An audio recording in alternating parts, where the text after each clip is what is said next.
अचानकपणे असे निघून जातात. मग ते किशोरीताईसारखी जी लोकं असतात ती देवासारखीच असतात. पण कुठेतरी तुम्हाला त्यांना पाहता येतं, त्यांना स्पर्श करता येतो त्यांच्या पायाला. आता तो करता येणार नाही. बाकी त्याच्या गाण्यातलं तर ते चिरंतर असतील. मी काही माझी खरं म्हणजे गाण्याबद्दल किंवा त्यांच्याबद्दल भाष्य करण्याची लायकी नाही आहे. पण म्हणजे लहानाचा मोठा असताना त्यांचं जे गाणं कानातनं ग्रहण केलं आहे ते कुठे ना कुठे सगळेच माझ्या पिढीतले किंवा आणखीन पुढच्या पिढीचे आम्ही सगळे तरुण मंडळी त्यांचं गाणं आमच्या परीनं नक्कीच पुढे घेऊन जायचा प्रयत्न करणार. ही अशी पोकळी आहे ना की ती भरून नाही निघत.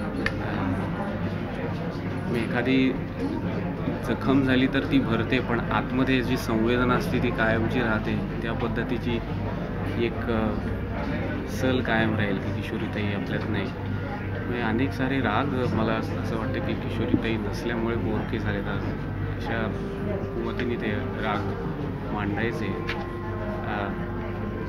म्हणजे काळच एक पर्व संपल्यासारखं वाटतंय.